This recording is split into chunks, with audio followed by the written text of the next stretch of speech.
Unleash the power of knowledge and connect with the heartbeat of the African diaspora.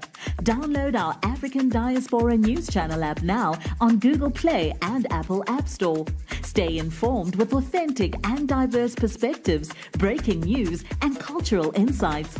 Immerse yourself in a community that celebrates unity, resilience, and progress. Experience the vibrancy of the diaspora at your fingertips. Don't miss out. Empower your perspective today. Search African Diaspora News Channel and join the conversation.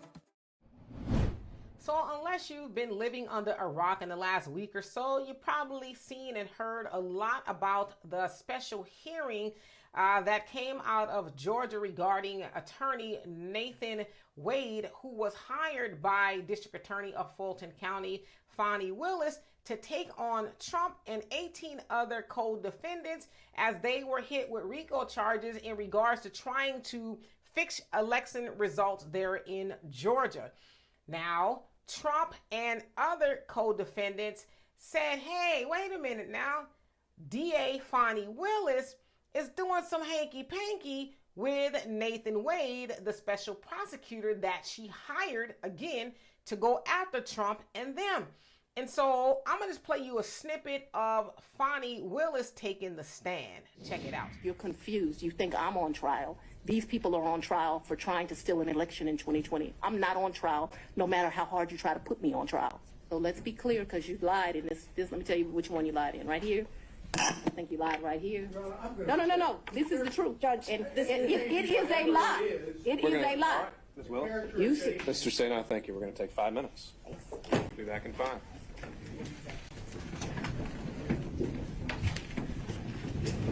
So as you saw there, she was not happy about being there. Now, when she walked in, and I was watching the whole thing when it happened, she walked in as the prosecutors and the defense, if you will. They were trying to decide whether Fani should testify. And of course, they were pleading their cases to the judge.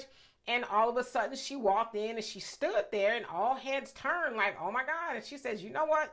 I'm, ready to testify. Basically, y'all don't have to argue this over. I'm going to get on the stand. And she did. And they asked her a lot of questions about her personal relationship that at first she denied that she had with Nathan Wade. And then, of course, they admitted that they were in a personal relationship. They talked about their sex life, the money that was spent, which is the point of contention, because it is said that she gave Nathan Wade and now his associates that he's no longer in business with over $600,000 to go after Trump. So the point of contention is, or the question is, did Fani Willis benefit from that money? Okay, so they're trying to find that out. And as of this point, the hearing is still going forward. But I came across this article where they were trying to say this is the part of the frustrations of women in leadership. Now, I'm going to read y'all a couple of excerpts from this article that I read from the Associated Press. It absolutely feels familiar. There is no secret that the common sentiment among Black women in positions of power is that they must overperform to be seen as equals to their counterparts. Now, this came from a sister, Jessica T. Ornsby, family litigation attorney in Washington, D.C. area. She also goes on to say here, Miss Willis is being scrutinized for things that are not directly related to her job performance in ways we see other Black women regularly picked apart.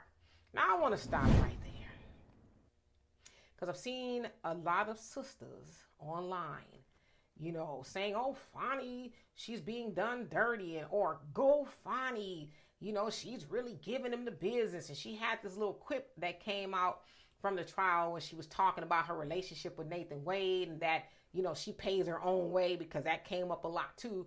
And she says a man should not be a plan. He should be a companion.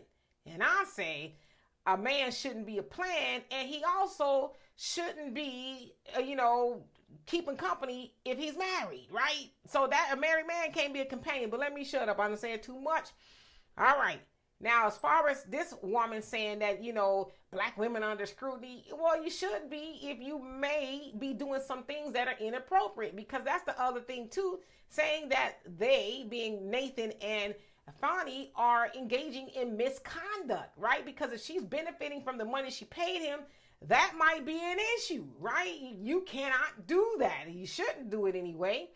Now, don't put that on black women in leadership, because a black woman in leadership that got some sense know not to be doing some funny business or anything that may look funny. Now, there's been a copious amount of videos going on around of Fani denouncing, her employees, sleeping together, and is she gonna deal with it and all this other stuff.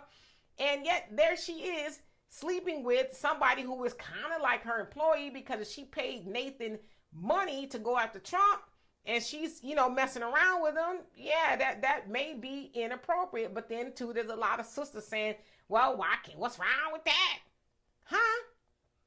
For one thing, regardless of what the state of Mr. Wade's relationship is with his wife, he is still a married man. So since when do we as sisters take that up as a battle cry of what's wrong with that? Ask that question when, if God forbid, another woman is rolling around the world, because they traveled everywhere with your man. Ask that same question. What's wrong with that? I guarantee you, and I bet you $1 to a donut, you ain't gonna feel the same. But because some sisters have put Fani Willis up there as the hero for black women, she ain't walking tall and ain't taking no mess. That ain't it, sisters. Now, I'm not even saying Trump shouldn't be found guilty if he indeed did those things he's accused of, because two things can be true. Fani and Nathan could be wrong for doing what they're doing, and Trump can be guilty for doing what he and 18 other people were accused of doing, right? Now, listen to this. Latasha Brown, co-founder of voting rights group Black Voters Matter, despaired of the fact that Willis was having to answer questions about whether she has money, whether she has cash or not, and why she has cash, who she sleeps with, who she is flying on a plane with. Why are you despaired about that? I mean, if she doing that inappropriately and with somebody else's man, she should be held under the microscope. Then, of course, there's a lot of sisters was talking about, well, white men, they get away with it, this, that, and the other. Yeah, they do. Not all of them, but a lot of them do. But the other thing is, since when do you compare yourself to a white man? If the white man is sleeping with everything that they nailed down and doing all these misappropriation of funds, do you think you should do it? Does that give the sister a pass to do it? It does not. She should have to answer for things if she's doing things wrong. I mean, she's going after people. She's a lawyer, right? She's supposed to be pursuing justice. She ain't supposed to be doing the stuff that she is doing, especially if there is misconduct involved. And so this case is continuing to unfold. At the end of the day, Trump's people and some of the other co-defendants want her disqualified and Nathan removed from the case. And as of now, it looks like there might be a little perjury charges going forth. I mean, as far as them being accused of committing perjury, I should say. So again, we're going to watch this all unfold. But sisters, knock it off. Knock this off.